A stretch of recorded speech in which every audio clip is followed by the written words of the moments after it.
All right, welcome back to our probability and statistics series. This lesson we're going to focus mainly on probability, and we're going to spend some time kind of defining some simple terms and showing some graphical methods for the way to describe things.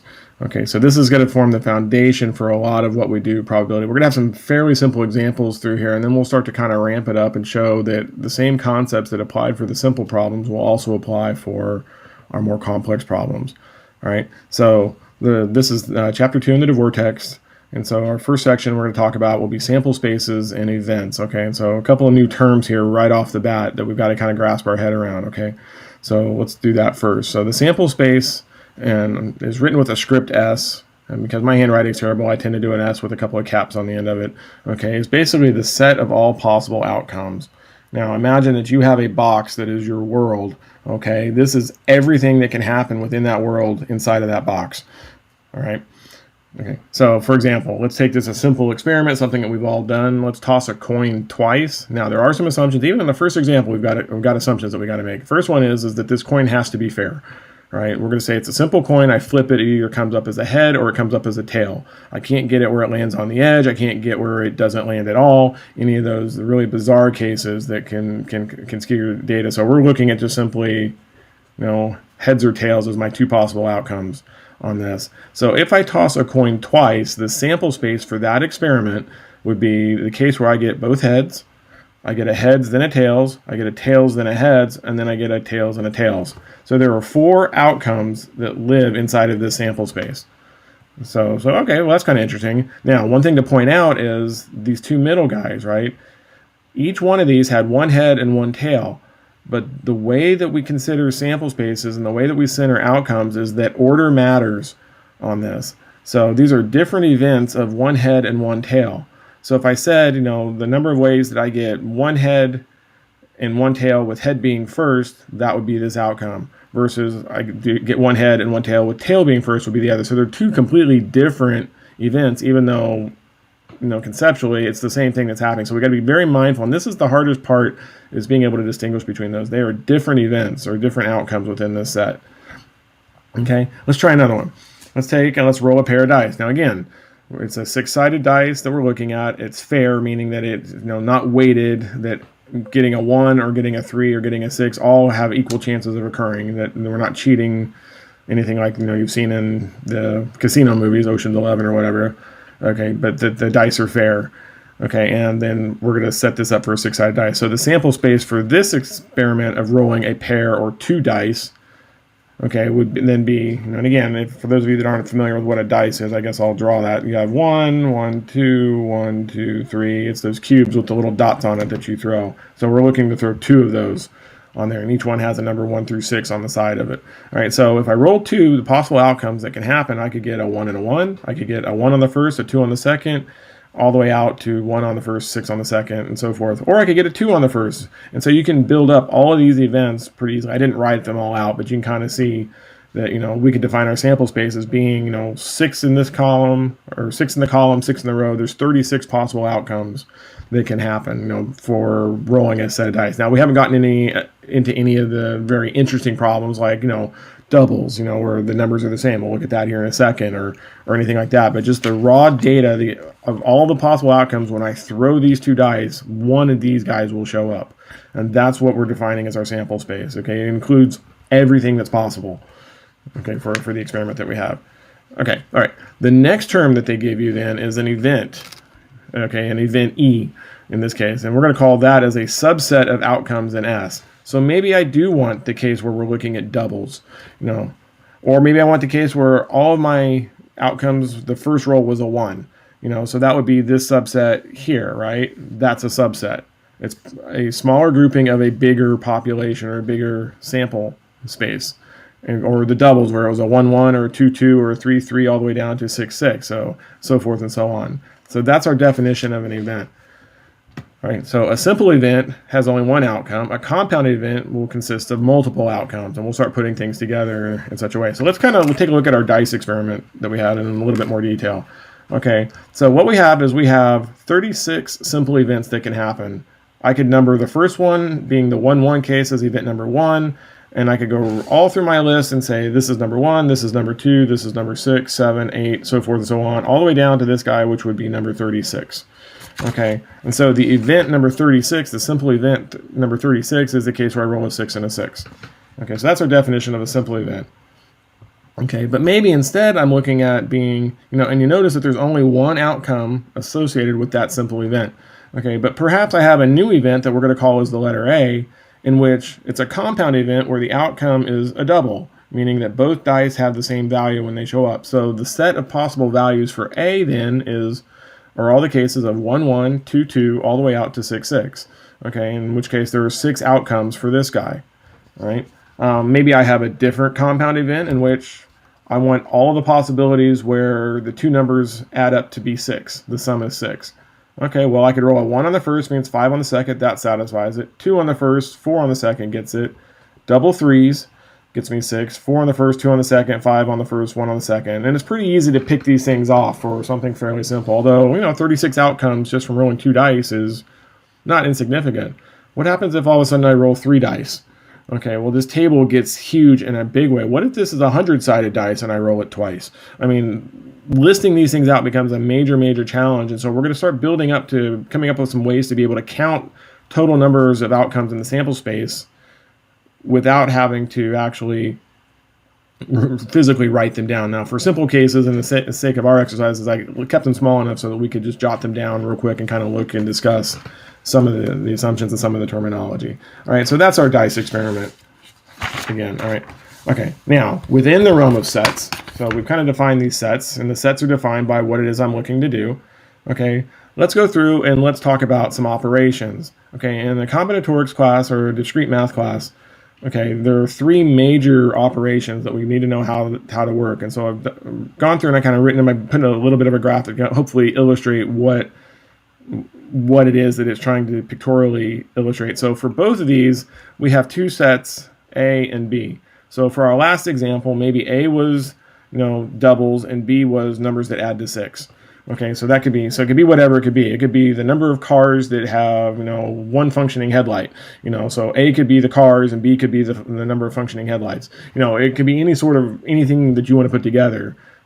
So the first operation that we want to do is the union, okay? And we've affectionately called this the OR case. All right, it's written as A and then this U-looking thing, okay, and then B. So A union B. Okay, and basically what it means is that the outcomes of this operation will show up either in A or in B or both. Okay, so if I draw this and I draw my circles, that my simple event A and my simple event B here, and then I have them overlap a little bit, only in A shows up right here. Only in B shows up right here. This little region that's kind of common to both is both A and B. So the union of A and B is everything that's inside that I show as being shaded here. I know it's a little bit light, but that's the definition of the union. Okay, and so this is so for us, for our experiment of A being sums to 6 and B being, I think I said that backwards. A is the doubles and B is sums to 6. For that particular event of this, A union B for our dice experiment then would be doubles, 1, 1, sums to 6, 1, 5, double, 2, 2, 2, 4, 3, 3. So everything in here is either a double or it sums to 6. Okay, and so A union B would be that the way that we would say that it is the case where the 2 rolls are a double or they are summing to 6, or it's both a double and summing to 6. Okay, and so it's the OR case, and so that's why I kind of emphasize the word. And there's some of the tricks that you're looking for in a word problem is look for these words. So if you see OR, chances are they're talking about some union or some operation that involves the union. Okay, the next one that we talk about is the intersection, and that's the AND case. So if we draw the same picture, so it's A intersect B. Now notice it's this U that's upside down now. That's the intersection symbol, and this says that the outcomes of this event have to be in both A and B. All right, so if I am over here, I'm only in A, I'm not inside of B. Again, the circle indicates the boundary of the event. So this is my only A, this guy is my only B, but this shaded region right here is both. That's the intersection. Okay, and so what will happen is we can start looking at some properties of intersection. You know, what happens if the intersection is 0? Meaning if there's nothing in common between them. Well, all of a sudden, now I get a scenario where it looks something kind of like this as my Venn diagram, and these two events are what we call as being disjointed, okay, or they're independent of each other, that there's nothing in common between the two. So that's kind of an interesting little property that we'll talk about when we get into independence and conditional probability a little bit later. Okay, so for our dice experiment then, the event where it was both a double and it summed to 6 only had one outcome, okay, and that was the outcome 3-3 out of our dice experiment, okay, because that's the event where the outcome was both a double and it sums to 6. It's the only one that meets that criteria, so that would be our intersection of those two events as we had them defined. Okay, another handy one that we deal with is what we call the complement. That's our third one. Okay, and the way that this is interpreted is this is the not, or the opposite case. All right, so for my event A, to write the complement, I'm going to put a little tick mark or an apostrophe right on top of this thing. Sometimes you'll see it written with a star, or whatever the case may be. But basically what this means is that the outcomes are in the sample space, but they are not in A. All right, so if this is my A event and all my events that occurred in A occur in this region, A prime is everything that's outside of that. Okay, so the shaded region would be my complement of A. All right, so for us, this would be a fairly long list, but I would take my A, which was all of my doubles, and everything outside of this, not including the doubles. So 1, 2, 1, 3, all the way out, but it does not include 1, 1, 2, 2, 3, 3, and so forth, all the double cases. So this would be my sample space. So you would have 30 values that show up in the complement of A.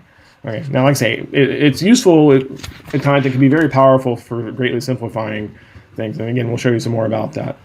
Okay. All right. So those are our basic operations that we're going to work off of, and then I'm going to show you how to put all these equations together.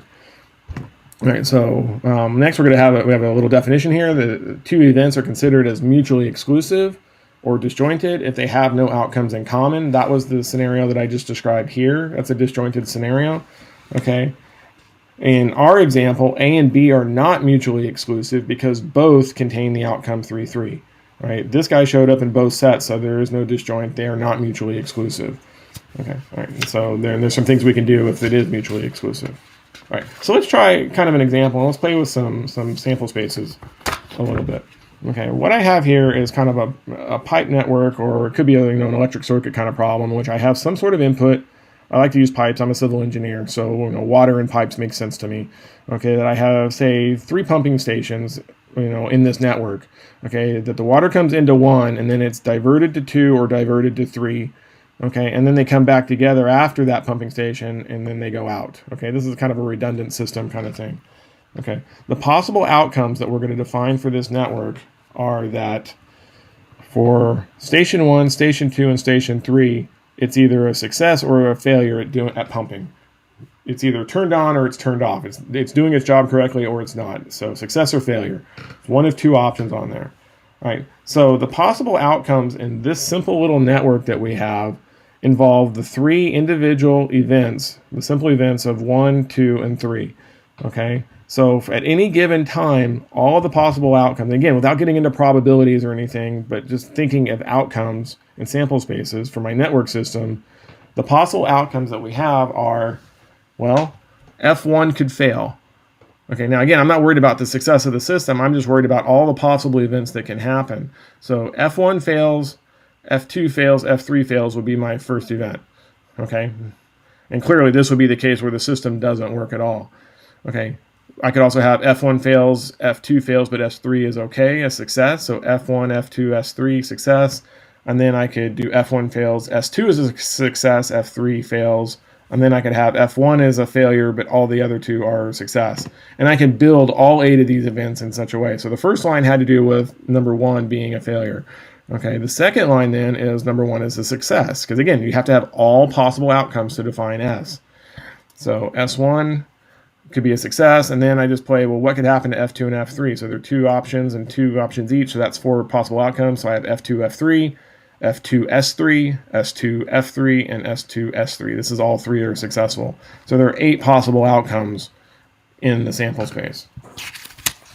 Okay, so now some of the questions that you might have, maybe you're a diagnostics engineer and you want to know the outcomes where exactly 2 of the 3 are functioning. And again, this exactly is important.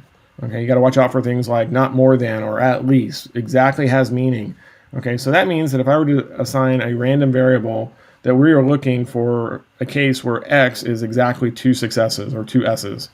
Right, and so the only cases that come out of this, the events or the outcomes for this event A, the outcomes that come out of that event are the case where I have 2 s's in the list.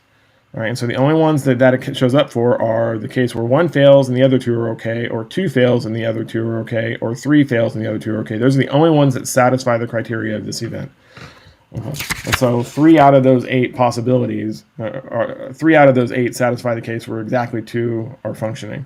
Okay, maybe we're looking for outcomes where at least 2 of the 3 are functioning. So in this case, I'm looking for the case where x equals 2 or x equals 3, and all of those will show up in my event B. So I get the same 3 from before for the x equals 2 case, but I also pick up the x equals 3, okay, which is my success case. And so that's why this last one is added on. S1, S2, S3 would count for that. And so now I have 4 outcomes that satisfy the at least case. Okay, and so that's what we're kind of looking at. Now let's go through and let's talk about the case where the system is functioning. Okay, now if we look back at our picture, in order to get from in to out, what has to happen is either the path 1, 2 has to be open, or the path 1, 3 has to be open, or both have to be open in order to be able to get my fluid, my water from in, to the out designation on this particular network. So we can define a third event then, C, as outcomes where the system is functioning normally on there. Okay, and so what we said and what I showed on the picture was the outcomes of path 1, 2 is functioning, or path 1, 3 is functioning, or both. All right, and so the events where that would happen then is that basically in order for that path on our diagram to be functioning, 1 has to be working. If 1 goes out, it doesn't matter. This system doesn't work. So this is, that becomes a critical junction in our network. Okay, but we can come in and we can find our outcomes to this event by figuring out, well, okay, I need the case where path 1 and 2 are functioning. So that's a success on 1, a success on 2, and then a failure on 3. Okay, I need a path where 1 or 3 is functioning. So success on 1, a failure on 2, or success on 3 works, or both of them are working, in which case that's the S1, S2, S3 case. Okay, but to define system success, S1 must function for the entire system to work. And that's the kind of thing that you can kind of do just by looking at sample spaces and outcomes. Okay, and again, we haven't done any probability stuff yet, but we can move into that fairly easily as we start to look. All right, okay. All right, so that's kind of our basic definitions for sample space and for events. All right, so now we can get in and we can start kind of talking a little bit about probability. Okay, and so probability, so for an event A, the way that it's written is the probability of event A, this P parenthesis A in parenthesis, is the measure of chance that event A will occur within the sample space that we've chosen. Okay, there are 3 basic properties for any probability. The first one is that the probability of A has to be a positive value. You cannot have a negative probability for any event A in the sample space. Okay, the probability of the sample space is 1.0. It's 100% because all my outcomes are contained in that sample space box. And then the last one's a little bit more obscure, but it's pretty handy.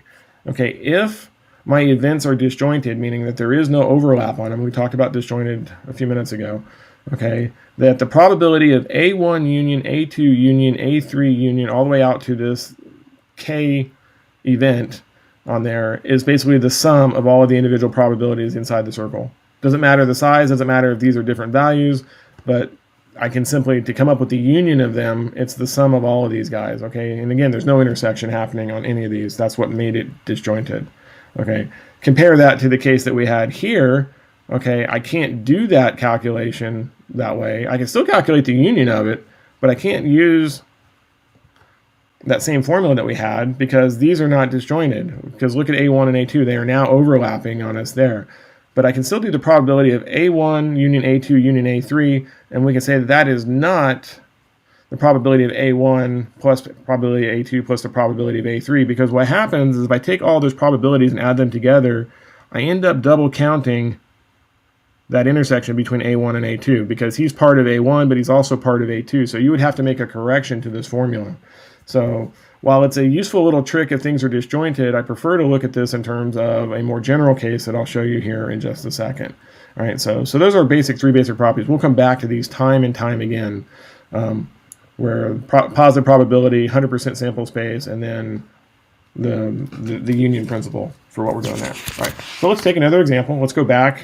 Something fairly simple again. We're going to toss a single coin. Okay, again, we're going to assume that it's a fair coin. It can't land on its edge. It doesn't hover in space, so forth and so on. So my sample space for tossing one coin is just simply an H and a T. All right, there's no other possibilities that can happen. It's a head or it's a tail. That's it. All right, so the probability of S from our axioms was that this was equal to 1.0. Okay, and because I can't have both a head or a tail at the exact same instant, these guys are disjointed. Okay, so H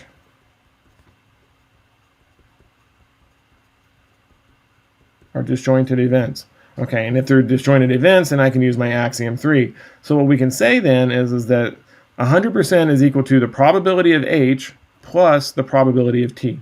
So axiom 2 and axiom 3 come to work for you there. So for example, if we find out that it's a fair coin and the probability of heads is 0.5, then I can calculate the probability of tails, the other event, as being 1 minus 0.5 or 0.5. Okay, and that's just basically taking this equation and rearranging things, right? That, maybe I said probability of tails then is equal to the probability of the sample space, okay, minus the probability of heads. Okay, and again, I can do that because of that disjointed principle that we had happening for us. Likewise, if it's an unfair coin and the chance of getting ahead is 40%, then the probability of tails is 1 minus 0.4 is 0.6. You can calculate out the probability of the other events. Okay, now, the thing to remember in all of this is that the axioms are very useful for giving us properties to work with, but what they don't do is they don't tell us how to actually come up with what that probability number is. And so we've got to do a little bit more work to set ourselves up for that. All right. Now, a couple of propositions that kind of come off of this that we want to look at is, let's consider the event A, which would be this guy inside of the circle. And again, these are called Venn diagrams. We'll do some more with these here in a couple of lessons. So we'll do some more complex stuff.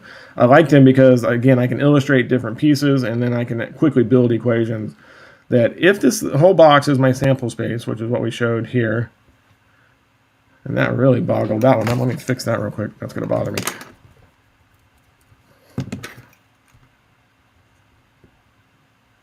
It'll look something kind of like that. That since the probability of the sample space is 1.0, that's this guy, probability of sample space is 1.0, then it stands to reason that if I have everything inside of A has one probability, then everything outside of A inside of the sample space would have another. This is just like that heads and tails problem, right? We could have just as easily said, for our coin example, here's my heads, right? And then the guy that's outside here is not heads, which we said was the definition of a tail. Okay, and so what happens is that I know that the outside region of A plus A better be equal to the probability of the sample space, because we've accounted for everything inside of that. So we can say that probability of A plus probability of A prime is equal to 1.0. We just did that one. Okay, now, the other one has to do with the union, okay? And where we had that restriction on the union when things were disjointed, okay, what do we do if it's not? So in that case, I have two events, A and B. They're overlapped by some amount, and I've shaded this middle region. Now remember what that one is called. That's the intersection. A intersect B is that shaded region in the middle on this. Okay, well, all I do to construct the union equation is I can kind of draw pictures to outline the basics. All right, so the union of A and B would be, basically, remember, union stands for A or B or both. So everything that's shaded would be A or B or both. So that's A union B. And I'm saying that that's equal to then, look at the ways that we can draw these pieces. Let's just start with A, okay, and account for all of A on here. So if I account for A, okay, and then I turn around and I count B on that, that's the everything else plus B. What I've done is, again, we've overcounted that portion that's in the middle for both of them. Okay, and so that little extra piece here got counted twice. So here's my A, here's my B, there's my extra piece. That's the intersection. So I have A plus B gives me too much of what's in common, so I need to subtract off one intersection value. Okay, and so now for any case for the union of two events, whether they're disjointed or not, I can quickly write that a formula as being A union B is equal to A plus B minus A intersect B. Okay, or I can go in and put probabilities on all of these things, and that's the equation that I get. A union B is the probability of A plus the probability of B minus the probability of A intersect B. Okay, and so very quickly I can draw these pictures out and I can generate these equations. Okay, and then for our disjointed problem, remember, well, that was the case where I had two circles that didn't overlap. Well, what is, A intersect B in this case? Well, it's a zero value because there's nothing in common between the two. They're mutually exclusive. Right? So if I plug in a 0 here for this value, all of a sudden this becomes that third axiom again. So this is the more general, probably the more powerful of the two techniques. And so that's kind of a useful little proposition to kind of work with. And so we'll deal with that. All right. Okay, the last topic for this particular lesson then is going to have to do with equal likely outcomes. Okay. Now, in many experiments, such as rolling dice or flipping coins or any number of other things, where we have a set of n predetermined outcomes, it's often reasonable to assign equal probability to each outcome. So, for example, when I throw a dice and I get a heads, there were two outcomes. The probability of getting a head was 1 in 2. Okay, again, but that assumed that everything was equally likely, that it was a 50-50 chance. Okay, the probability of rolling a 1 on a single dice was 1 in 6. Again, assuming that all numbers could come up equally, had equal likely. This is what we call equally likely outcomes on this. Okay, and so what we're saying is that for any event, the probability of said event or said outcome within an event is this script P for every possible value of I. Okay. Now, if we remember that if event 1 is not related to event 2, is not related to event 3, then that's a disjointed definition. And so I can come in and say that, well, since we know that the sum of I equals 1 to n of the probability of all of these e's, that's that third axiom coming in, that I can then rewrite this as the probability of event 1 plus the probability of event 2 plus all the way out to the probability of event n. And if each one of these events had the same probability, that script P, I could do P plus all the way out to that nth P, that this becomes n times P, because there are n of those guys, right? I started at 1, 2, 3, all the way out to n. So there's n times P, okay? And if this is everything in the sample space, all that summed together has to be 100%, right? So all we do is then come in and say, well, if that's n times P, and n times P is 100% or equal to 1, the probability for an equally likely outcome is 1 divided by n. So that's why a coin toss is 1 in 2. That dice toss was 1 in 6. If I pull a card out of a deck of cards, it's 1 in 52, assuming you don't have jokers, so forth and so on. That's the nature. Equal likely outcomes, I can quickly get the probability of this. Okay, now, that won't always be the case. And, like I say, if we get into cases, cheating cases where, my dice aren't fair or my coin isn't a fair toss or whatever, then these numbers can skew. And casinos have a real hard time with people that do that kind of stuff. But anyway, I digress. Okay, now, for a compound event A, then the probability of A is going to be the number of outcomes in A divided by the total number of outcomes in S. Okay, so it's just the number of ways that my event happened over the total possible number of ways the events can happen, if that makes sense. So it's, again, the number in the subset divided by the number total. Okay, and so this is basically like saying this is the number of S's, the number in S's. Okay, but I can only do this if I have an equal likely probability for each of the events working for us. Okay, if my event 1 has a different probability than my event 2, this doesn't work. Okay, so we got to be kind of mindful of that. All right, so let's try another one real quick, and then we'll call it a day. Okay, all right, so our example, let's just say that I have the probability of an event A is 0.5, and the probability of an event B is 0.4, and my probability of A intersect B is given as 0.25. So the diagram for this is going to look something kind of like this guy right here. Right, it's in my Venn diagram, my sample space, I have A and B, and the fact that this guy is not 0 means that there is some overlap that occurs. What we want to do in this exercise is we want to find the probability of A union B, we want to find the probability of A union B's complement, and then I want to find the probability of an event E such that E is now A intersecting the complement of B. Okay, so it's got kind of a pencil edge just broke. Let's try that again. There's a complement there. Okay.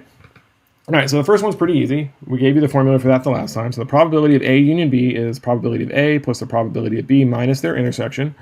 All right, so all I do is just plug and chug. So I take 0.5 plus 0.4 minus 0.25 gets me a value of 0.65. So that's the probability of A union B. Okay, now this one, what we're looking at, what is this telling me? It's the probability of the complement of A union B. Okay, well remember that we said that that A plus A prime was equal to our sample space, right? Well, C plus C prime would also be equal to my sample space, and so forth and so on. Okay, so what we do is we basically take in a rearrangement, and when I do probabilities of all of these terms, the probability of my sample space is the 1 minus my probability of A union B, which we calculated over here, 0.65, I can calculate the probability of the complement. So it's 1 minus 0.65 is equal to 0.35. So the probability of that complement is 0.35. Okay, now, the next one takes a little bit of thinking, and there's more than one way to be able to tally this. And so this one gets kind of interesting. We're going to define our event E as being an event A intersecting not in B. Okay, so it's kind of like, well, what does that mean? Okay, if you look at it, we're taking, this is my event A, and if that's my box, and with that, and we'll get our circle lined up this way, okay, and then here's my B, but the complement of B is this guy. All right, so that's B complement, and that's A. So A intersect B means that it's in A, or it's in not B, or it's in both, okay? Or, well, it has to be in both. That's what the intersection is. Okay, so if I'm in A, okay, and I'm also not in B. So what happens is that region that shows up, again, that's the whole circle there, okay, is this kind of crescent shape. Yeah, I broke the lead again. Is this crescent shape that shows up right here, okay? So the question becomes, well, how do you calculate that? Okay, and the answer is that there are several different ways to be able to do that. Okay, the first one is, and some of these, and sometimes these aren't completely obvious, and I have to draw the pictures to kind of reason my way through what's happening. So let's take our, to define our A intersect B, B's complement scenario. That was our crescent moon. That's this guy. Okay, if I union that with B, notice that everything that's missing from B is in an unshaded region. So if I union my crescent with my B on this, like this, then I get A union B. Okay, everything's inside of that little shape. And with that, I know how to calculate that. In fact, we already did that one earlier. So my regions, when I do my math, are A intersect not B plus B is equal to A union B. That's the equation that would come out of this. So then the probabilities of all those terms is this equation. Probability of the first one, probability of B, probability of the union, and so forth and so on. So then once I do that, then I can do a little bit of rearranging, and I can solve for the guy that I want that's a little bit harder to pick up. And so that's the union of A and B minus the probability of B. It's just kind of rearranging those pictures that we tried to draw. So 0.65 minus 0.4 is equal to 0.25.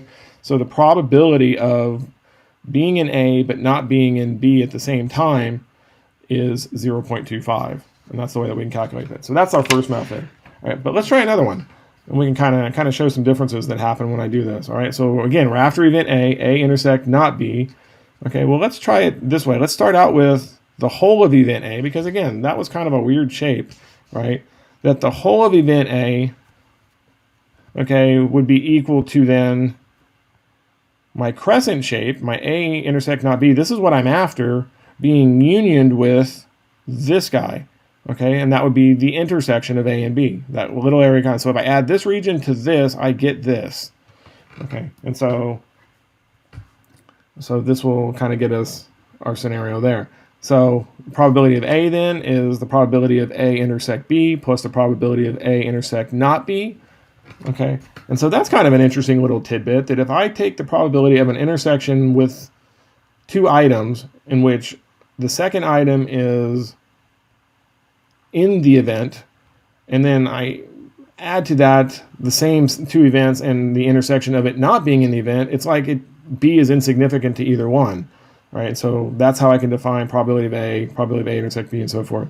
So then I can rearrange for the guy that I'm after. That's probability of A intersect B minus the probability of A. Okay, and that becomes 0.5 minus 0.25 is 0.25. So the intersection of the event is 0.25. It's the same number that we had up there. So it gives you a couple of different approaches to do it. Now, the thing that's kind of interesting in all of this is the first method required that I know the union value. Okay, that was this term. But the second method didn't.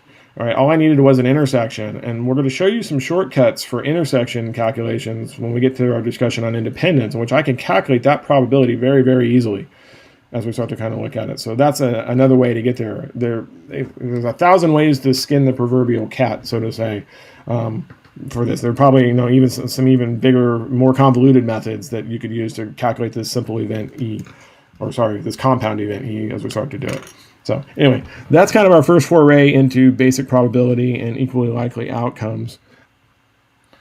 All right, so to kind of recap, in the last couple of examples, we've been drawing some strange little box pictures, and so I thought I would add a little snippet in here on what these pictures are and kind of how you put them together. I like them. They're called Venn diagrams, and they basically show how events can be interrelated to each other, and then they can help you with the constructions of regions that are common to both. All right. Now, if we look at these as we start to kind of play with these, we'll show you some of the simple ones that we kind of talked a little bit about earlier in the episode, and then we'll get into some slightly more complex constructions that can also come out of it, and then this can be extrapolated or extended into even larger ones. Okay. Now, if we go through this and I see a typo, that should be a not. Okay. A Venn diagram is basically a box representing the sample space. So I denote that with the S here. And then I have my two events for my events A and B in here. The fact that A and B are overlapping tells me they are not mutually exclusive. Okay, they share something in common with each other. So this is my diagram of events A and B. And so what I do is when I draw this, if I know they're not mutually exclusive, I can draw this shape, and then I can start putting shading on these to indicate what some of the properties are that I might need to be able to construct these things. So for example, let's take the intersection that we know. This was the case that it had to be in both A and B. So if this is A and this is B, then the piece that represents is this shaded portion here that was common to both. Okay, that's our definition of our intersection. The union of B was A or B or both. All right, so it could be out here, it could be in the intersection, or it could be over here. And again, this was A, this was B, and then the intersection was that little region in the middle. But again, I don't care at this point. I want the union. I want all of everything that's inside this strange shaded peanut-looking shape here. Okay. The complement, so the complement of A, if this is my event A, again, the complement is everything that's outside of that circle. So my events within, or my outcomes within an event are all contained philosophically inside of the region that we're talking about. Right. And then mutually exclusive, we said, was when the circles don't overlap. So A and B. So these are mutually exclusive events. Okay, so what we do with Venn diagrams is we use those to help us with and kind of algebraic constructions for formulas that are a little bit more complex. Okay, so what we can do is a couple of different ways of coming up with the same thing. So in the examples that we had A union B was that region that we had. And we proved that it was the region of A unioned into a region of B minus the intersection. So if you notice, here's my B on this. We're neglecting that portion that's common to both. And so I know that when I go and add up the shaded region here with the shaded region here, I will get that shaded region. And so how we choose to slice and dice this is a number of ways. You could also just as easily have come in and taken all of B and then to that added just that part of A will get you to the exact same thing. Okay, and so I know that looks like a complement there. Those are actually parentheses on there, but that's basically what we're doing. That's the formulation, and there's a dozen different ways to be able to get each one of these individual shapes. Okay, so for example, if we have that one lesser region, this would be the intersection of B and not A. right? Well, that's just simply B minus the intersection of A and B. So again, I'm playing with this crescent moon that involves B here. Okay, and then so if I take the whole thing, the whole thing is shaded, that's my B. Okay, and I subtract off the intersection, that is that region, so I can get there. Okay, or you could do something really convoluted and say, all right, well, I'm going to take the not A portion of this thing, which is everything outside of A, and I'm going to intersect it with B. So again, what does the intersection tell you? The intersection tells you it's the region on this picture such that I'm both in A prime and I'm in B at the same time. Okay, and so the only region that works for that is this portion, this crescent shape that's out here. Again, because that intersection is not in both. Okay, the intersection is actually the line that would show up right there. Okay, and so that would be the intersection. It's contained inside of A. Okay, where that's my event A. So that's the kind of some of the ways that we can do it. So for the the 2x2s, the two event systems, it's not a major problem. Okay, but we can extend this idea out to even more regions. Okay, so now I've got a Venn diagram involving 3 events, A, B, and C. And suppose I want to come up with, how do I calculate the union of A, union B, union C? Okay, well, if I come through and I look at this, we can start looking at regions that clearly I'm going to add A plus B plus C together. And when I do that, what happens is I double count all of the intersections. So there's an A intersect C, an A intersect B, and a B intersect C that all get double counted as a result of this. Okay, because, again, if I just take the A incorporates, these regions incorporate C, and these regions incorporate B, and then this guy incorporates all 3. So there's some extra counting that's happening from just their simple probabilities. So that's why in this formula I'm subtracting those 3 regions off. Okay, but then when I subtract all of those off, now I've over subtracted that little region guy here in the middle. Okay, that region right there. And so that shaded region, though, is the piece that's common to all 3. So if it's in all 3, then it's in A and B and C. That's the intersection of A intersect B intersect C. Okay, it's the piece that's common to all 3. So you can see how I can start just kind of chaining these things together. So the full formula for that probability then would be the probability of A union B union C is going to be equal to the probability of A, okay, plus the probability of B, plus the probability of C, minus the probability of A intersect B, minus the probability of A intersect B, intersect C, minus the probability of B intersect C, plus the probability of A intersect B intersect C. And you can see that I didn't have to memorize the formula. I could construct this just by playing with the shapes, and that's the power of it. And these are the ones I'm worried about. If you try to memorize formulas out of the book, it's hard to visualize what all this stuff is, and it's real easy to overlook an intersection or a union symbol, whereas now I can construct them on the fly, and that's kind of the usefulness of Venn diagrams. You can go in and do 4 event Venn diagrams, 5, 10, 20. It gets very complex, and there's a lot of adding and subtracting. It gets very confusing, but for simple stuff like 3 events, Venn diagrams are a piece of cake. So anyway, I felt like I needed to toss that in there just to kind of clarify a couple of questions I was getting. So anyway, thank you for your time, and as always, please toss us a like or subscribe, and we will continue on. Thanks again. See ya.